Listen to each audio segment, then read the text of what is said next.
கொட்டும் இதமான மழையிலும் கணவனும் மனைவியும் ஒரு டூர் கொண்டு போறாங்க. பைக் ரைடு ஒன்று கொச்சில்லா இருப்போம் அப்படின்னு வருங்காலத்தில் ஜனாதிபதி ஆகணும்னு இப்பவே தன்னை தயார்படுத்திக்கிட்டு வராங்க. வருங்கால ஜனாதிபதி என்றா நம்பர் பிளேட் எல்லாம் ஓடலாமா? என்னைய பைக்ல கூட்டிட்டு போங்களே கோபால் அப்படின்னோடனே நாவல் கூட்டிட்டு போயிருப்பாரு. ஒரு சின்ன ரவுண்ட் ஒன்று போயிட்டு மனைவியோட சந்தோஷம் பைக் ரைட்ல போற ஒரு தலைவர் எங்களுக்கு ஜனாதிபதியாக போறாரு அப்படிங்கிறத football, cricket, volleyball, basketball, tennis ball multi டேலண்டான குடும்பம் இலங்கை. அப்பா நோனாவும் பேட்மிண்டன் விளையாடணும் அவன் முதல். நோனா வந்து ஒரு காலத்துல அழகு ராணி, அதையும் சொல்லணும். இல்ல பேட்மிண்டன் விளையாடக்குள்ளானா அப்பாச்சி தூக்குனா தூக்குனதா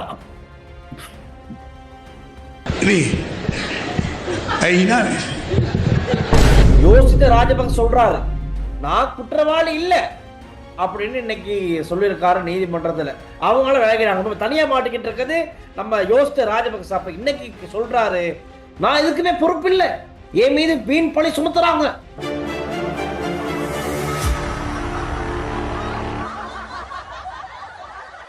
நீங்கள் வெளிநாட்டில் இருக்கும்போது உங்கள் பெற்றோரின் மருத்துவ தேவைகள் அனைத்தையும் நாங்கள் ஒருங்கிணைத்து கவனிக்கின்றோம். வருடாந்திர பதிவு சிறப்பு தள்ளுபடி மெடிப்ளேஸ்.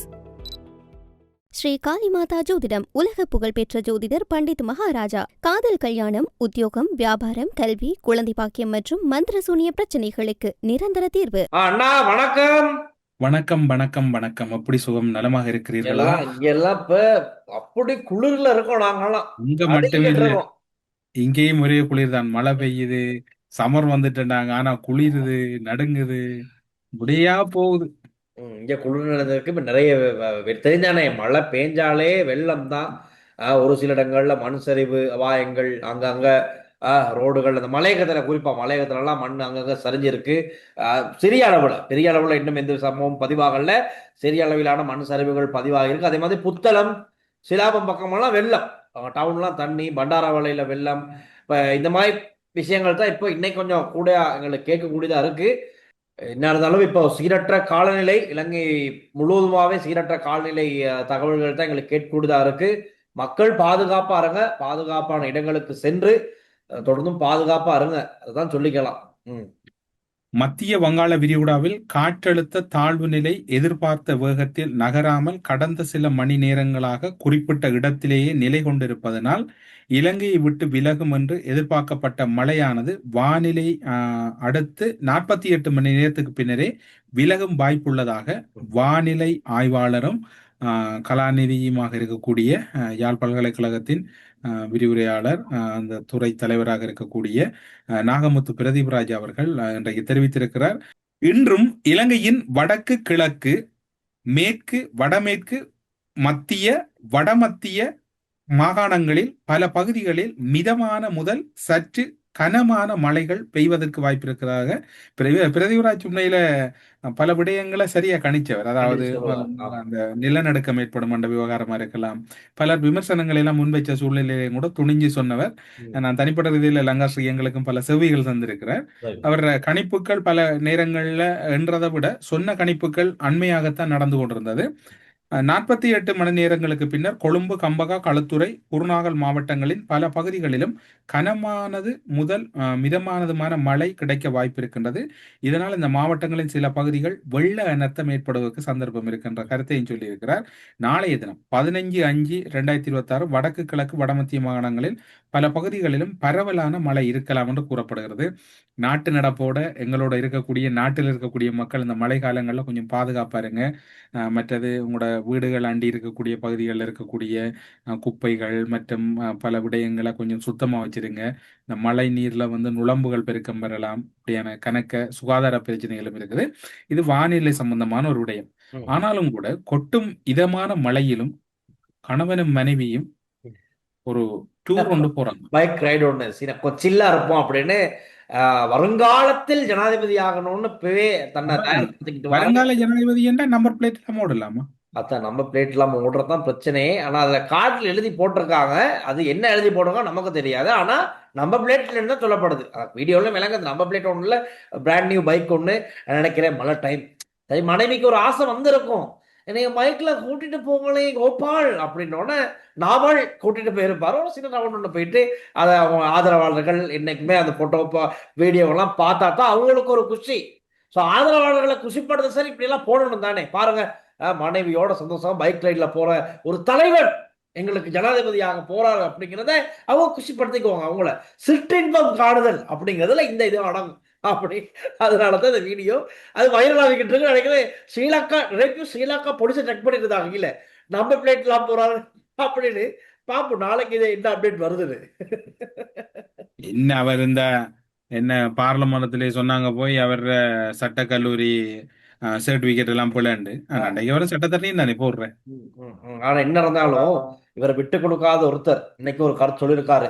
இந்த நாட்டை மீண்டும் அபிவிருத்தி பாதைக்கு இட்டு செல்லக்கூடிய தலைவர் என்றால் அது நாமல் ராஜபக்ச மட்டுமேனு ஜான்ஸ்டன் பெர்னாண்டோ சொல்லியிருக்காரு. ஜான்ஸ்டன் பெர்னாண்டோ அந்த ஜெயிலுக்குள்ளே எல்லாம் எனக்கு நீங்க சொன்னது அப்புறம் ஜோதிச்சண்டேல் ஜெயிலுக்குள்ளே எல்லாம் திரும்புற பக்கம் நாமல் தான் தெரிஞ்சாரு தெரியாது சில பேர். அதுதான் சொல்ல தெரியாது. ஒரு காலத்துல மகிந்த தென்பட்டாரு, பிறகு கோட்டாபே தென்பட்டாரு, இப்ப இவங்க எல்லாம் போயிட்டாங்க. நாமல் தென்பட்டுக்கிட்டு இருக்காரு. பாருங்களேன், இவங்க எல்லாம் அந்த குடும்பத்துக்கே கீழே தான் இருக்க ஆசைப்படுறாங்க. சரி, நம்ம ஒரு நல்ல வேலையை செஞ்சு மக்களுக்கு ஒரு உதவி பண்ணி நம்ம முன்னுக்கு போகணும்ல. அந்த குடும்பத்துல இருக்க நாளைக்கு நாமல்ட பபா வந்தோடனே நாமல் ஜனாதிபதியாக இருந்த நாமளுடைய மகனுக்கு அவர்தான் வருங்கால ஜனாதிபதினு தம்பட்டடிக்கு இப்பவே ஸ்டார்ட் பண்ணாலும் பண்றதுக்கு வாய்ப்பு இருக்கு. அதுவும் ஆச்சரியப்படுறதுக்கு இல்ல. நாமல்ட மகன் இருக்கான், அவருக்கும் இவங்க ஜனாதிபதி பதவி ஆக்குறதுக்கு ஆசைப்பட்ட வேலையெல்லாம் செய்வாங்க. நான் நினைக்கல டெல்சா, இனி அது செட்டப் மாறிட்டு குடும்பத்துக்கே கொத்தாடி வேலை பார்த்துக்கிறதா எப்படாப்பா நீங்க எல்லாம் உருப்பிடுவீங்க. ஐயோ, அது எவ்வளவு பாதுகாப்பு படையினரை வச்சிருந்திருக்கிறாருன்னு வீட்டுல வேலைக்கு தோட்ட வேலைக்கும். ஒன்னா ரெண்டா 100க்கும் மேற்பட்ட வீரர்கள் அதான் சிப்பாய்கள் தான் இருந்திருக்காங்க, எல்லாம் அதிகாரிகள். ஆனா அப்படி இருக்க நேரம் மல்வானில இருந்து ஒரு தகவல் கிடைச்சிருக்கு. அது கொஞ்சம் பதற்றம், அமைதியின்மை. போலீசாருக்கும் ஒரு டீமுக்கும் இடையில கொஞ்சம் பதற்றம், ஒரு கலவரம் ஆகியிருக்கு. கலவரம்னா ஒரு அளவு அமைதியின்மை ஆகியிருக்கு. என்னன்னு சொன்னா மல்வானில தான் இருக்கு. என்ன கேட்டோம்னா ரமுட்டான்னு சொல்லுவீங்க, ரமுட்டான் இல்ல, மல்வானில தான் இருக்கு. பெசில் ராஜபக்சேக்கு சொந்தமான ஒரு வீடு காணி இருக்குன்னு தான் ஏற்கனவே சொல்லப்பட்டிருக்கு தானே. அந்த வீடு கைப்பற்ற நிலை தான் இருக்கு. இல்ல அது பொய் என்று நினைக்கிறேன். அவரோட வீடெல்லாம் டொனால்ட் ட்ரம்ப் அங்க ஒயிட் ஹவுஸ் பக்கத்துல இருக்கு. அதுதான் அநியாயம். இங்கே யாரை கட்டினதும் தெரியாது. ஒரு காலத்தான் சொல்லப்பட்டுச்சு இது பெசில் ராஜபக்ச அவங்களுக்கு சொந்தமான காணி வீட்டு. என்ன டாக்குமெண்ட்ஸ் அப்படித்தான் இருக்கான். திரும்ப ஒரு காலத்துல சொல்லப்பட்டுச்சு இது யாருக்குமே இல்லை, உரிமையானதே இல்லை. அநியாயம் தெரிஞ்சுதான் நான் சரி போயிட்டு வாழ்ந்துருக்கலாம். நாங்க வீடு வாசல் நம்ம கஷ்டப்பட்டுக்கிட்டு இருக்கோம். கட்டி போட்டு இந்த வீடை மூடி வச்சிருக்கானுங்க. 15 ஏக்கர். இன்னைக்குதான் விஷுவல் பார்த்தேன், காடு மண்டி கிடக்கு. ஐயோ அநியாயம். அந்த அந்த அரகல போராட்ட டைம்ல அந்த எரிஞ்சு அந்த வீடா இல்ல, இதுக்கும் அட்டாக் பண்ணாங்க. அந்த டைம் மல்வான வீட்டுக்கு அட்டாக் நடந்துச்சு. ஆனா அந்த வீடு நல்லா தான் இருக்கு. இப்ப இந்த வீட்டுக்கு இன்னைக்கு என்ன செஞ்சிருக்காங்க, அனைத்து பல்கலைக்கழக மாணவர் ஒன்றியம் IUSF, இதுலயும் 2 டீம் இருக்கு. சரி, அதையும் நாங்க சொல்லி ஆகணும், சொல்லாட்டி நம்ம குத்தகாரங்களாயிருவோம். ஒண்ணு இருந்த மாதிரி இருக்க பழைய மாணவர் ஒன்றியம் ஒண்ணு இருக்கு. இந்த அரசாங்கம் வந்தோட ஒரு புது மாணவர் ஒன்றியம் ஒன்றும் ஆரம்பிச்சிச்சு. அப்ப சொன்னாங்க இது டிவின் சில்வாவுடைய ஏற்பாட்டுல தான் இந்த டீம் வந்திருக்கு அப்படின்னு. இன்னைக்கு அந்த டீம் தான் இங்க வந்துதான் ஒரு சந்தேகம். சோசியல் மீடியாவில் எல்லாம் கேள்வி, என்னடா இதுவரைக்கும் மூடி காடு மண்டி கிடந்த வீட்டுக்கு இத்தனை நாளா நீங்க போகாம இன்னைக்கு என்னடாப்பா திடீர்னு போறீங்கன்னு கேள்வி. சோசியல் மீடியாவுக்கு கேள்வி. எது எப்படியோ அனைத்து பல்கலைக்கழக மாணவர் ஒன்றிய எல்லாரும் சேர்ந்து அந்த வீட்டுக்கிட்ட போயிட்டு அங்க போலீஸ் பாதுகாப்பு போடப்படுறது நிலையும் தாண்டி அடிச்சு முடிச்சு உடச்சுக்கிட்டு உள்ளுக்கு போயிட்டு நாங்க இனி இங்க தான் இருப்போம். இந்த அரசாங்கம் ஆட்சிக்கு வரும்போது என்ன சொன்னுச்சு, மக்களிடம் கொள்ளையடிக்கப்பட்ட சொத்துக்கள் மக்களுக்கு திருப்பி கொடுக்கப்படும்னு ஜனாதிபதி அனுர சொன்னாரா இல்லையா? இது மக்களோட பணத்துல கொள்ளையடிக்கப்பட்ட சொத்து, எழுது பல்கலைக்கழகத்துக்கு எழுதி கொடு அப்படின்னு இன்னைக்கு போராட்டம். இப்ப அங்கதான் இருக்க போறாங்களா பாப்போம். இதுல என்ன அவங்களோட யூனியனுக்கு ஹெட் ஆபீஸ் இல்ல, நீ அதுக்கு ஹெட் ஆபீஸ் ஐயங்கும் போல அப்படி ஏதாச்சும் மாற்றம் வரும் போல. 15 ஏக்கர் அந்த புல் இடமும் அனைத்து பல்கலைக்கழக மாணவர் ஒன்றியத்தின் காரியாலயமா மாற்றப்பட போது போல. திருடுனாங்க, கொஞ்சம் திருடலடா அது மெல்வானையில. என்னதான் செய்ய, என்ன இருந்தாலும் இப்ப இருக்க குற்றச்சாட்டுகள் எல்லாம் ஒரு பக்கம் விசாரணை போய்கிட்டு இருக்க நேரத்துல யோசித்த ராஜபக்ச சொல்றாரு நான் குற்றவாளி இல்ல அப்படின்னு இன்னைக்கு சொல்லியிருக்காரு நீதிமன்றத்துல. யோசித்த ராஜபக்ச இப்ப நான் நினைக்கிறேன் இப்ப இவங்க எல்லாம் நீதவான மாறிட்டாங்க போல எல்லாரும், அவங்களே சொல்லிக்கிறது.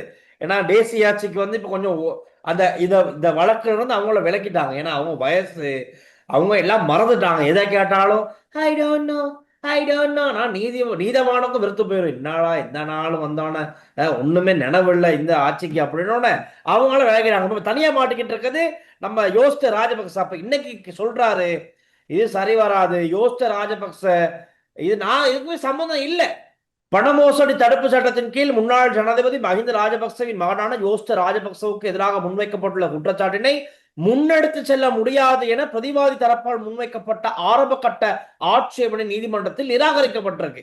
அப்ப இதன் போதுதான் தீர்ப்பை அறிவித்த நீதிபதி இந்த வழக்கில் பிரதிவாதிக்கு எதிராக சுமத்தப்பட்டுள்ள சதித்திட்டம் என்ற குற்றச்சாட்டினை முன்னெடுத்து செல்ல முடியாது என பிரதிவாதி தரப்பு முன்வைத்த ஆரம்ப கட்ட ஆட்சேபனை அடிப்படையற்றது என குறிப்பிட்டிருக்காரு. அப்பதான் யோசித்து சொல்றாரு, பிரதிவாதியான யோசித்து சொல்றாரு, பகிரங்கமாக நீதிமன்றத்தில் குற்றப்பத்திரிகை வாசித்து காட்டினோட தன் மீது குற்றச்சாட்டுகள் எதுவும் இல்லை, எனக்கு எதுவுமே குற்றச்சாட்டுகள் இல்லை அப்படின்னு கூண்டில் இருந்து கத்திருக்காரு. அவ பாத்துங்க, இதான் நடந்துச்சு இன்னைக்கு அவருடைய கேஸ்ல. அங்க கோர்ட்ஸுக்குள்ள இருந்தே கத்தினவராம கத்தி சொல்லியிருக்காரு, நான் இதுக்குமே பொறுப்பு இல்லை, என் மீது வீண் பழி சுமத்துறாங்க, நான் எந்த விதமான குற்றங்களுக்கு உள்ளானவர் அல்ல அப்படின்னு கடற்படை அதிகாரி அவர்தான், அவரே தான். இவங்களோட குடும்பத்துல லோயர் ஆகிறது, கடற்படைக்கு போறது எல்லாம் வெகு குயிக்கா முடிக்கலாமே. எல்லா துறைகள்லயும் சிறந்தவர்கள் இந்த குடும்பம்னா அது இந்த குடும்பம் தான். ஜனாதிபதி, பிரதமர், அமைச்சர், நிதி அமைச்சர், நேவி அதிகாரி, ரக்பி விளையாட்டு வீரர், எல்லாம் football, cricket, volleyball, basketball, tennis ball, multi டேலண்டான குடும்பம். அப்பா நோனாவும் பேட்மிண்டன் விளையாடுவோம் முதல். நோனா வந்து ஒரு காலத்துல அழகு ராணி, அதையும் சொல்லணும். இல்ல பேட்மிண்டன் விளையாடக்குள்ள அப்பாச்சி தூக்குனதா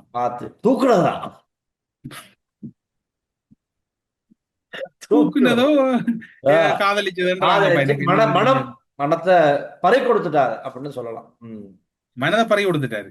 அதான். ஆனா இன்னொரு தகவல், இன்னைக்கு இன்னொரு கைது நடந்திருக்கு. என்ன கைதுனா குடிவரவு மற்றும் எனக்கு இந்த கைதுகள் எல்லாம் சொல்ல நீ வேறனதை சொல்லுங்க. முக்கியமான கைது என்ன நடந்திருக்குன்னா, நீங்க கைது செய்யறது சரியப்பா, அவனை கைது செய்து கொண்டு வாரீங்க, அவன் சொல்றான் ஆமா நடந்தது, இந்த பையெல்லாம் களவெடுக்க சொன்னான், இந்த பையெல்லாம் களவெடுக்க சொன்னான், இவனுக்கு கொடுத்தேன் அவனுக்கு கொடுத்தேன் ரெண்டு, அவன் 15 நாள் ஜெயில இருக்கிறான். பிறகு பார்த்தா அவன் பிணையில வரான், பிணை எடுக்கிறவன் ஆரெண்டே தெரியாதான், அவன் பேட்டிக்கிறதுல இருந்து வாரான். பிறகு பார்த்தா அவன் வீட்டை போனதுக்கு அப்புறம் பரலோகத்துக்கு போறான். அவன் பாவம் விட்டுருங்க, அனுரகுமார அவரை கைது செய்யாதங்க. பரலோகத்துக்கு போற நேரம் இன்னொரு கதை இருக்கு, அதை சொல்லிட்டா. இதை முதல் சொல்லுங்க, சொல்ல வந்த அதான் பரலோகத்துக்கு போற நேரம் அந்த பகுதியில சிசிடிவி காட்சிகளும் இல்ல. இன்னைக்கு கபிலாவோட கேஸ்ல வந்திருக்கு அப்டேட். சிசிடிவி காட்சிகள் வேலை செய்தான், சிசிடிவி வேலை செய்யுது, ஆனா ரெக்கார்டிங் இல்ல. டீல்ஸா நீங்க எப்படி ரெக்கார்டிங் வைப்பீங்க? கிறிஸ் மனிதன் அனுப்புனாங்க, மற்றது வெள்ளவேன் அனுப்புனாங்க, எவ்வளவு சாமான் ரகம் அனுப்புனாங்க. நாங்க எங்க சொல்ல எவ்வளவு டபுள் பிஎஸ்டி முடிச்சாங்கல. என்னதான் செய்யறதோ என்ன நடக்குதோ ஒரே மர்மமா இருக்கு. இந்த கேஸ்ல பார்த்தா சாஃப்ட்வேர் ஒண்ணு செய்யறதுக்கு 9.8 மில்லியனுக்கும் மேல கணக்கு காட்டியிருக்காரு. இவ்வளவு செலவாகும் சாஃப்ட்வேர் செய்யணும், 8 மில்லியன். ஆனா அந்த சாஃப்ட்வேர் அதுக்கும் குறைவான விலையில செஞ்சிருக்கலாம். ஆனா ஐயா ஆட்டைய போட்டனால கண்டுபிடிச்சிட்டாங்க, இந்த சாஃப்ட்வேர் செய்ய 9.8 மில்லியனா. தூக்கியாச்சு, இனி விசாரணைகள் நடக்கும், அவரும் என்ன நடந்துச்சு எது நடந்துச்சு கண்டுபிடிப்பாங்க. என்ன சொல்ற ஜெயில நீ என்ன சொல்ற, பெரிய பார்லிமெண்ட் பிளாக் மாதிரி காட்டி விடுறது பெட்டர். ஒரு ஏரியாவிலே ஒரு பாட்டியாக்கள் இருக்க போடலாம். அதே நேரத்துல பாட்டாளி சம்பிக்க ரணவக இப்ப நேற்றைக்கு முன்தினமெல்லாம் நாங்களும் கதைச்சோம். இந்த ஜனாதிபதி ஆணைக்குழு நிலக்கரி சம்பந்தமானதுக்கு இவர் போவேலான்னு சொல்றாருன்னு நாங்களும் நக்கலா பேசிக்கிட்டு இருந்தோம். மனுஷனுக்கு என்ன கோபம் வந்துச்சு என்னன்னு தெரியாது. இன்னைக்கு போயிட்டாரு ஜனாதிபதி ஆணைக்குழுக்கு முன்னுக்கு போயிட்டு 2025 2026 நடந்த நிலக்கரி ஊழல் மோசடி சம்பந்தமா அவர் முறைப்பாடு பண்ணிட்டு அவர்கிட்ட இருக்க ஆதாரங்கள் டாக்குமெண்ட்ஸ் எல்லாம் சப்மிட் பண்ணிட்டு வந்திருக்காரு. அதே நேரத்துல டில்வின் ஐயா பத்தியும் ஒரு குறைபாட சொல்லிட்டு வந்திருக்காரு. பாருங்க, ஜனாதிபதி ஆணைக்குழு சம்பந்தமா இவர் என்ன பேசி வச்சிருக்காரு. அவங்க தரப்பு ஆட்கள் எல்லாம் இதுல விடுதலை ஆகிடுவாங்களா, எதிர்த்தரப்புல இருக்கவங்க எல்லாம் ஜெயிலுக்குள்ள போவாங்களாம். இது என்ன கதையா இது அப்படின்னு இவர் ஆணைக்குழு முன்னால சொல்லிட்டு வந்திருக்காரு. முதல்ல இதை காண்றதே அறியுது, இப்ப அடிக்கடி காண்றோம். கபில சந்திரசேனோட அறையில ஏதோ என்ன சொல்ற வங்கி அட்டை, பணிப்பெண் வழங்கிய வாக்குமூலம் என்றெல்லாம் சொல்லப்படுது. அது என்னன்னா அவனோட பேங்க் கார்டு கபில சந்திரசேனோட பர்ஸ காணும். நான் இதை பத்தி நேற்று நியூஸ் இன்சைட்ல விவரமா சொன்னேன். இன்னைக்கும் நியூஸ் இன்சைட்ல இது சம்பந்தமான கொஞ்சம் டீட்டெயிலா இருக்கு விஷயங்கள். பார்க்கலாம் இன்னைக்கு நீதிமன்றத்தில் என்னென்ன விஷயம் பேசப்பட்டுச்சுன்னு. இவருடைய பேனேசியா பேங்க் கார்டு வந்து இவருடைய மொபைல் பவுச்ல தான் இருந்திருக்கு. அதை எடுத்திருக்காங்க. அதை இப்போதைக்கு எந்த விதமான டிரான்சாக்சனும் நடக்காம இருக்கிறதுக்கு அதை பிளாக் பண்ண சொல்லி நீதிமன்றம் ஒரு அது வந்து அவர் போன்ல இருந்த காட்டை எடுத்திருக்கிறாங்க. போன்ல போனு கீழே இருந்து அந்த அப்ப பவுச் டெல்சன் நான் நினைக்கிறேன் எந்த கணக்கு சரியா இருக்கும்னா இது யாரோ உள்ளுக்குள்ள போயிருக்கு. அதுதான் அது என்ன கதைன்னு தெரியல. இப்ப இங்க அரவிந்தர் சில்வா சொல்றாரு, அவங்களோட மனைவி சொல்றாங்க, அனுஷ்கா சொல்றாங்க, மாஸ்டர் கீ என்கிட்ட மட்டும் தான் இருக்கு, நான் தான் திறப்பேன், இந்த மாஸ்டர் கீ இருக்கிறது அரவிந்தருக்கும் தெரியாது, எனக்கு மட்டும் தான் தெரியும் அப்படின்னு மாஸ்டர் கீயை சொல்றாங்க. இப்ப யாரு வேற யாரும் வெளியே மாஸ்டர் கீயோட அவங்க போனவன் மாஸ்டர் கீ எடுத்தா நம்ம கதை திறந்திருக்காங்க காலையில 7 மணிக்கு. ஆறு அரவிந்தர் சில்வாவுடைய மனைவி வெளியே காலையில வந்து லோயரோட போயிட்டு கதவு திறந்துருக்காங்க. கதை திறந்து பார்த்தா ஏன் காலையிலேயே கதவு திறக்கணும்? அடுத்த நாள் காலையில ஏன் கதவு திறக்கணும்னா முதல் நாளே பிளான் பண்ணிட்டாங்க. அடுத்த நாள் நம்ம லோயர் ஒருத்தர் அனுப்புறோம், பெரிய லோயர் சொல்லிருக்காரு, சின்ன லோயர் அனுப்புறோம், சின்ன லோயரோட கபிலை வந்து ஆஜராகிறோம், நீதிமன்றத்தில் ஆஜராகும். ஏன்னா ஆல்ரெடி பிடியாணை பிறப்பிக்கப்பட்டிருக்கு. அப்ப அதுக்குதான் லோயர் வந்திருக்காரு 7 மணிக்கு. 7 மணிக்கு வந்து கால் பண்ணி பார்த்திருக்காரு, கபில ஆன்சர் இல்ல. சரி உள்ள போயிட்டு மேல போயிட்டு பார்ப்போம் அப்படின்னு அனுஷ்கா, அதாவது அனுஷ்கா அரவிந்தர் சில்வாவுடைய மனைவி சொல்லிருக்காங்க, மேலதான் இருப்பாரு, போயிட்டு பாருங்க. இவர் மேல போயிட்டு பார்த்திருக்காரு, கதவு திறக்க முடியல, தட்டி இருக்காங்க, திறக்கல. திரும்பத்தான் விஷயம் சொல்லி அனுஷ்கா டி சில்வா வந்து மாஸ்டர் கீ எடுத்துக்கிட்டு வந்து கதவை திறந்து உள்ள மாஸ்டர் கீ எங்க வச்சிருந்திருக்காங்க? வீட்டுல தான் இருந்திருக்கு. அனுஷ்கா டி சில்வா கிட்ட தான் தெரியும் அது எங்க இருக்குன்னு. அவங்க தான் எடுத்துட்டு வந்திருக்காங்க. பார்த்தா குழப்பம். ஆனா இவங்க உள்ள போயிட்டு இல்ல, லோயர் தான் முதல் போயிட்டு உள்ள பார்த்துட்டு வந்திருக்காரு. ஐயோ இவர் விழுந்து கிடக்காரு அப்படின்னு சொல்லிருக்காங்க. உடனடியா டெல்சன் இப்ப வாரம் போறீங்களா? இப்ப அரவிந்தர் சில்வாட மனைவிட்ட தான் அந்த மாஸ்டர் கீ இருக்கு. அரவிந்தர் சில்வாட மனைவி எங்க இருக்கிறா? இப்ப அங்க வீட்டுல தான் அங்க இருக்கிறா. சரியோ? இப்ப பாருங்க டெல்சன், அரவிந்தர் சில்வாட மனைவியில தங்கச்சி தான் கபில திருமணம் செய்யறா. சரியா? இப்ப இந்த மாஸ்டர் கீயை போட்டு கதவை திறக்கிறான். சரியா? கதவை திறந்தா இப்ப உங்களோட வீட்டை, இப்ப நாங்க உதாரணத்துக்கு நீங்க கதவை திறக்கலாம், இப்ப உங்களோட வீட்டையோ எங்களோட வீட்டையோ கதவை திறந்தா முதல் ஆறு போவா? நாங்க தான் போகணும். வீட்டு ஓனர் நோட்ட பாயிண்ட் வை, அடுத்தது ஓபன் பண்றேன். அவ போயிருக்கணும். யார் போயிருக்கணும்? அரவிந்தர் சில்வாட மனைவி போயிருக்கணும். இப்ப அரவிந்தர் சில்வாட தங்கச்சி தான் கபில திருமணம் முடிச்சிருக்கிறார். அப்பேன் அந்த இடத்துல உடனே லோயர் முன்னுக்கு போனவர். அதான் லோயர் அங்க போயிட்டு பார்த்திருக்காராம். பார்த்தோன்னே கீழே கண்டாரு. சொந்த வீட்டுக்குள்ள அயலவன் போகணும் முதல். இவங்க போயிருக்கலாமா அல்லது போறத தவித்தவங்க? கட்டாயம் போயிருக்கணும். இவங்க தானே போய் பார்த்திருக்கணும். ஆனா இவங்க சொல்றாங்க கட்டல பார்த்தாங்கன்னா கட்டல யாரும் இல்லையா.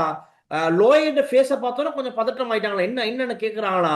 அப்ப லோயரை சொல்றாராம், கபில விழுந்து கிடக்காரு, ஏதோ ஆகிருச்சு அப்படின்னு. உடனடியா பதட்டத்துல அரவிந்தர் சில்வாவை எழுப்ப போறாங்களாம். அரவிந்தர் சில்வாவை எழுப்பிட்டு வராங்களாம். காலையில 7 மணி. சரியா? இது இந்த படம் மாதிரி தானே. என்ன படம்? காலையில 7 மணி. சரியா? காலையில 7 மணிக்கு அரவிந்தர் சில்வா எழும்பல். அவர் ஒரு ஸ்போர்ட்ஸ் செய்கிறவர். அவர் 100% எழும்பியிருக்கத்தான் வாய்ப்பு இருக்கு. முதலாவது இவையும் திறப்பு போட்டு கதவை திறந்தவ லோயர் உள்ளுக்குள்ள போகணும். அதான் அந்த இடத்துல என்ன நடக்குன்னு தெரியல. அவங்க சொல்றாங்க லோயர் தான் இல்ல. இந்த கேள்வியை நான் நினைக்கிறேன் இன்னும் ஒரு தரம் கேட்கல, அதனால நான் கேட்டேன். இந்த கேள்வி நீங்க கேட்டேன்னு அறிஞ்சீங்களா? இல்ல, அது நீதிமன்றத்துல விசாரணை போய்கிட்டு இருக்கு இது சம்பந்தமா.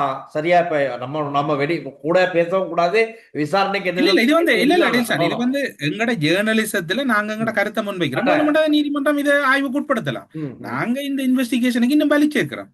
திறப்பு போட்ட அரவிந்தர் சில்வாட மனுஷன் வீட்டுக்குள்ள உடனே போகல, லோயர் போனது. அரவிந்தர் சில்வாவே போகல, அவரு சொல்றாரா? அப்படி என்றா இல்ல, அப்படி என்றா அரவிந்தர் சில்வாட மனைவியில தங்கச்சி தான் கபில திருமணம் முடிச்சிருக்கிறார். அரவிந்த் சில்வாட மனைவியில தங்கச்சி கபிலையில மனைவிக்கு ஏதாவது மிரட்டல் விடப்பட்டிருக்கிறதா முதல் நாள் ராவுல? இந்த மிரட்டல் விடப்பட்டதாலதான் இவ கதவை போய் திறந்தாவா? புரியுதா உங்களுக்கு? இப்ப வேறொரு ஆரோர் சக்தி உண்டு அரவிந்தர் சில்வாட மனைவியில தங்கச்ச மிரட்டி இருக்கான், இல்ல கபிலையில வைஃப மிரட்டி. அவங்க இல்லையா, அவங்க ஆஸ்திரேலியாவில தான் இருக்காங்க. அதைத்தான் சொல்ல வரேன். ஏதோ ஒரு வகையில ஏதோ ஒரு திரட்டினிங் ஒன்று நடந்திருக்குது. அந்த டைம்ல தான் கபில ஏதோ என்ன சொல்ற அந்த ஏதோ ஒன்று தொலைபேசி உரையாடல் துண்டிக்கப்பட்டிருக்கணும். ஏதோ ஒரு சந்தர்ப்பத்தில் ஏதோ அவருக்கு ஐபோனையும் ஓபன் பண்ண இல்லாம இருக்காம, ஓபன் பண்ண இல்ல அன்பாசிபிள். அது லொக்கு அது சரி வராது. அப்ப அப்படி இருக்கக்குள்ள இதுல ஏதோ ஒரு மர்மமான மூன்றாவது சக்தி ஒன்று கிளியரா இருக்குது. ம். தூரத்துல இல்ல, பக்கத்திலே இருக்குது. அதுக்குள்ள அப்படி ஒரு சந்தேகம். ம். இல்ல, திறந்த கதவு வீட்டுக்குள்ள என் முதல் அரவிந்த் செல்வோட மனைவி போகல. தண்ட வீடு, தண்ட சாவி, தண்ட தங்கச்சிர கணவன் தான் கபில. ஏன் அவ போகல? அல்லது இவ ஏன் போய் உள்ளுக்குள்ள செய்யல? லோயர் ஏன் முதல் அனுப்புறாவோ? இவ ஏற்கனவே இது லோயர் விவகாரமா இல்லையே? கூட்டிகளை பாருங்க, பல தெரியாது. கேள்விகள் மர்மங்களை எழுப்புது இந்த கேஸ். பாப்போம், கொஞ்சம் சுவாரஸ்யமாவும் சூடு பிடிச்சு போய்கிட்டு இருக்கு. ஏன்னா இன்னைக்கு வந்த தகவலின் அடிப்படையில அந்த சிசிடிவி கேமராக்கள் எதுவுமே எல்லாம் வேலை செய்யுது, பட் ரெக்கார்டிங் இல்ல அப்படிங்கிற விஷயம் வெளியானதும் இந்த மர்மம் நீடிக்குது. பாப்போம், விசாரணைகள்ல இறுதியில இல்ல நடுவுல பல தகவல்கள் தெரிந்து கொள்ளக்கூடியதா இருக்கும். பொறுத்திருந்து அந்த அப்டேட்ஸை முழுமையா நாங்க தெரிஞ்சுக்குவோம். 15 வயது சிறுமிய தகாத முறைக்கு உட்படுத்திய பௌத்த பிக்கு ஏமாறாத்தனம் 22ஆம் தேதி வரைக்கும் விளக்கமறியல் வைக்க உத்தரவிடப்பட்டிருக்கு. ஆமா.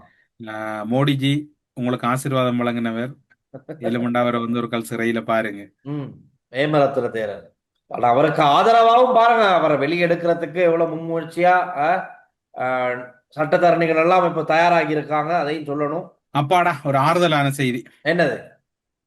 அரசாங்க ஊழியர்களின் சம்பளத்தை அதிகரிப்பது தொடர்பான நடவடிக்கை ஒன்று முன்னெடுக்கப்பட்டுள்ளதாக ஒரு தகவல் வெளியாகி இருக்கிறது. அந்த வகையில் அரசாங்க ஊழியர்களின் சம்பளத்தை அதிகரிக்கும், அவர்களின் தொழில்சார் நிபுணத்துவத்தை மேம்படுத்துவதற்கான விசேட ஆணைக்குழு நிறுவும் பணிகள் ஆரம்பிக்கப்பட்டுள்ளதாக தொழில் பிரதி அமைச்சர் மஹிந்த ஜெயசிங்க தெரிவித்திருக்கிறார். அரசு துறைகளில் பல தசாப்தங்களாக நிலவி வரும் சம்பள முரண்பாடுகள் மற்றும் தொழில்முறைசார் பிரச்சனைகளுக்கு இந்த ஆணைக்குழுவினூடாக தீர்வு பெற்று கொடுக்கப்பட கூறப்படும். இது சம்பள முரண்பாடுன்ற தொடர்ச்சியா இருக்கிற அவங்க ஒரு முறையான வகையில் அதை கையாளாதான் நாங்கள் ஒரு பெரிய பிரச்சனையா இருந்து கொண்டிருக்கு. அதுக்கு ஒரு முறையான மெக்கானிசம் இல்லை, அதை நடைமுறைப்படுத்த போறதா சொல்லப்பட்டிருக்குது இந்த சூழ்நிலையில.